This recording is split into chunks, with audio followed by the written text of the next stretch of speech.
یہ انسان کا مزاج ہے کہ جس چیز میں بھی وہ فائدہ دیکھتا ہے نا، یا جو بھی چیز وہ اسٹیپ لیتا ہے زندگی میں، تو وہ فائدے نقصان کو دیکھ کے لیتا ہے. یہ اس کی ایک فطرتی چیز ہے. آگ جل رہی ہو، کوئی دنیا کا انسان کودے گا اس پہ؟ نہیں کودے گا، کیونکہ اس کو پتہ ہے اس کی صرف جلانا ہے. سمندر ہے، آپ نہانے جاتے ہیں، ایک حد تک جاتے ہیں، ایک لمٹ ہے، آپ وہاں تک جاتے ہیں. کوئی ایسا ہے کہ جو چلتا ہی جائے سمندر میں، جائے گا؟ نہیں. عقل ہے نا، اس کو پتہ ہے زیادہ آگے جاؤں گا کیا ہو جاؤں گا؟ ڈوب جاؤں گا. کوئی چھت کے اوپر چڑھو، کود مار لے گا؟ نہیں مارے گا. عقل ہے کہ اس کو پتہ ہے کودوں گا، گروں گا، ٹوٹ جاؤں گا، سر پڑ جائے گا، مر سکتا ہوں، جسم ہڈیاں ٹوٹ سکتی ہیں. یہ اللہ نے انسان کے اندر ایک سینسر رکھا ہے، جو بھی قدم اٹھاتا ہے تو وہ اندر سے اس کو انڈیکیٹ کرتا ہے، اس کو اشارہ دیتا ہے، بھئی یہ غلط چیز ہے، یہ صحیح چیز ہے. وہ اس کو واضح فرق اس کا اپنا اندر سے دیر ہوتا ہے، جس میں عقل کا دخل ہے، شعور کا دخل ہے. انسان انسان ہے نا پھر آخر. جانور تو جانور ہوتا ہے، انسان انسان ہوتا ہے. جانور کے اندر یہ سب چیزیں نہیں ہیں. اللہ نے انسان کو مکمل تخلیق دی ہے، کامل بنایا ہے ہر لحاظ سے. عقل اس کو دی ہے، شعور اس کو دیا ہے، سمجھنے سوچنے کی صلاحیت اسے دی ہے، دل دماغ سب کچھ دیے. تبھی اللہ نے اس کو اشرف المخلوقات کہا ہے. تو یہ ہم دیکھتے ہیں کہ ہم اپنی زندگی میں کوئی بھی ایسا کام نہیں کرتے.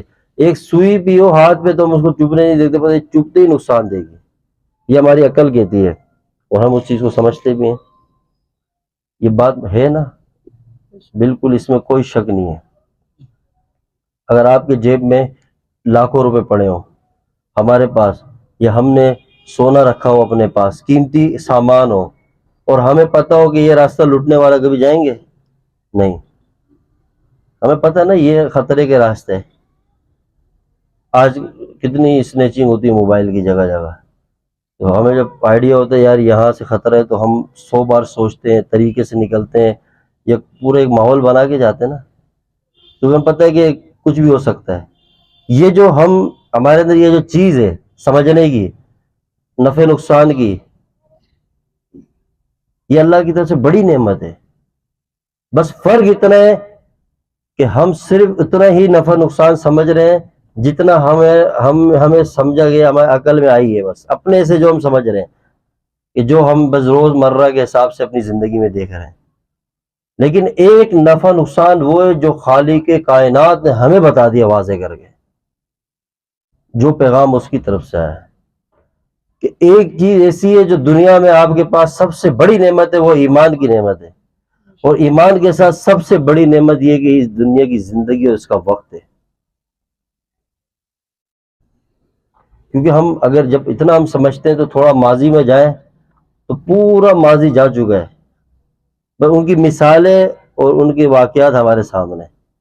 تو آپ اگر ماضی میں غور کریں تو جتنے بھی اللہ تعالیٰ کے نافرمان آئے، جتنے بھی دنیا میں سے لوگ گزرے جنہوں نے اللہ سے بغاوت کی، اللہ کی نافرمانی کی، اللہ کے حکموں کے خلاف چلے، تو ان کا کیا حال ہوا؟ سب تباہ و برباد ہو گئے.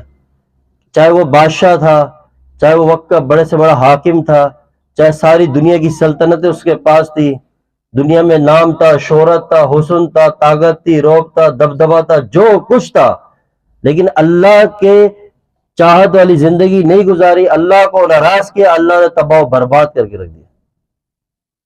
سارے کامیابی کے نقشوں کے اندر اللہ نے اس کو ناکام کر کے دکھا دیا. یہ سارے کارگزاریاں اور یہ تاریخ ہمارے پاس ہے نہیں ہے. فرعون کو کون نہیں جانتا ہے؟ یہ بڑے بڑے نام اس لیے کہ ان کی یہ ہزاروں سال پرانی باتیں ہیں. تو قرآن جیسی اتھینٹک کتاب جس کی ایک حروف کا بھی انکار کفر ہے، کوئی مسلمان دنیا میں نہیں کر سکتا. تو قرآن سے زیادہ مضبوط چیز ہمارے پاس ہے ہی کیا؟ قرآن سے بڑی طاقت کیا ہے ہمارے پاس؟ ہے کوئی؟ جب قرآن جیسی چیز ہے، قرآن جیسی کتاب رب العالمین کا براہ راست کلام ہے، اللہ اپنے بندوں سے مخاطب ہو کے اس میں ایک ایک بات، ایک ایک چیز واضح کر کے دکھا رہا ہے جس کے اندر شک شبہ بھی نہیں ہے کوئی. کائنات کی ہر چیز میں شک کر لے، لیکن قرآن اتنی مضبوط کتاب ہے کہ جس پہ کسی کو شک نہیں ہے. ایک مسلمان کو اس پہ شک کرنا ایمان کا ختم ہونے کا ہے. یہ ایسی کتاب، تو آپ اندازہ لگائیں قرآن جیسی کتاب، اور اس پہ اللہ ہمیں بار بار مثالیں دے کے سمجھا رہے ہیں، بار بار اللہ ہمیں ابھار رہے ہیں، ہماری عقلوں کو جھنجھوڑ رہے ہیں، سمجھا رہے ہیں کہ دیکھو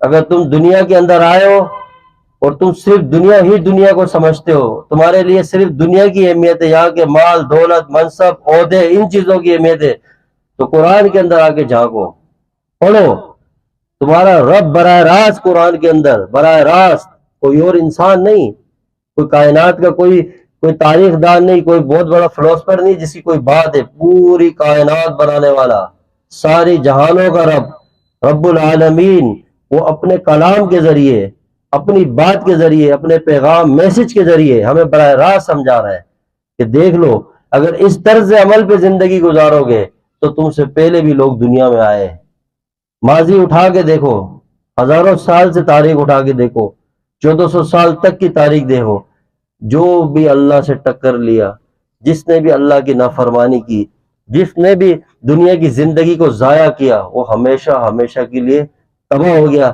چاہے وہ دنیا کا بادشاہ ہو، دنیا کے طاقتور لوگ ہوں، حسن والے لوگ ہوں۔ ایسے بنی اسرائیل میں قومیں آئی جن کو من سلوا اللہ نے دیا کہ وہ جو چاہتے تھے اللہ ان کو آسمانوں سے اتار کے دیتا تھا، ان کے اوپر اللہ نے اپنی ساری نعمتیں کھول دی، ان کی بھی اللہ مثالیں دے رہا ہے، لیکن تب بھی وہ ناشکر تھے، تب بھی اللہ کو ناراض کیا۔ تو اس کا مطلب یہ ہے کہ جو بات اللہ ہمیں سمجھانا چاہ رہے ہیں، اسی کے بالکل اپوزٹ دوسرے رخ کو دیکھیں تو کائنات میں، تاریخ میں، انسانیت کی اس دنیا کی تاریخ میں ایسے لوگ بھی آئے کہ جنہوں نے ظاہر کے نقشے نہ ہونے کے بعد بھی دنیا میں زندگی ایسے گزاری جیسے اللہ نے چاہی، اللہ کی چاہت والی، اللہ کی رضا والی، تو اللہ تعالیٰ نے ان کو اس دنیا کی زندگی میں بھی کامیابی دی، عزت دی، اور اپنی رضا کا پروانہ عطا کیا، اور ہمیشہ ہمیشہ کے لیے کامیاب کر دیا۔ واضح فرق، اب جو 1000 سال پہلے گئے انہیں گئے ہوئے ہزاروں سال ہو گئے، جو صدیوں پہلے گئے وہ صدیوں پہلے جا چکے، آج سارے کہاں ہیں؟ اپنی قبروں میں۔ مسافر تھے، آئے تھوڑی دیر کے لیے، عارضی، ایک عارضی ٹھکانا ہے نا، تو ہم تھوڑا سا اپنے آپ کو جھنجھوڑیں، کوئی بھی یہاں بچنے والا نہیں ہے۔ آج ہم جتنے یہاں بیٹھے ہیں، تھوڑے سا وقت ہے، بس تھوڑا سا ٹائم ہے، سب ختم ہو جائے گا، ہم میں سے ایک ایک کر کے سب نے جانا ہے، کوئی دنیا میں نہیں رہے گا۔ تو لہٰذا ہم دنیا کی جو زندگی جس سے ابھی ہم گزر رہے ہیں، جہاں تک وقت گزر گیا، اب جس پوزیشن میں اور جس عمر کے حصے میں کھڑے ہیں، بالکل گھبرانے کی ضرورت نہیں ہے، پریشان ہونے کی ضرورت نہیں ہے۔ ہم پریشان کیوں آج؟ اسی وجہ سے پریشان ہے کہ ہر انسان انسان کو دیکھ رہا ہے، ہم اپنے سامنے جس کو دیکھ رہے ہیں وہ سامنے بھی انسان ہی ہے، ہم جن کو سن رہے وہ بھی انسان ہے، تو کہاں سے حوصلہ ملے گا؟ ہم جو نشیب و فراز زمانے کے دیکھ رہے ہیں تو اس سے ہمیں نقصان ہو رہا ہے نا۔ ہم دن رات بیٹھے ایسی گیدرنگز میں رہے، ایسے لوگوں میں رہے جو خود پستی کی طرف جا رہے ہیں، جو خود نفسیات کا شکار ہیں، جو خود جن کے ذہن دماغ کام نہیں کر رہے، دولت اور طاقت کے بعد بھی ان کو سکون نہیں ہے زندگی میں۔ تو جب ہم نے انسانوں سے توقع لگانا شروع کر دی، لوگوں کے سامنے گئے، تو آج ہر بندہ ایک دوسرے کے حوصلے کو پس کر رہا نہیں کر رہا ہے۔ آپ جس کے پاس جائیں وہ اس کے پاس جانا ڈپریشن سے خالی نہیں ہے، وہ 2-4 بات ایسی کرے بندہ بولے یار یہ تو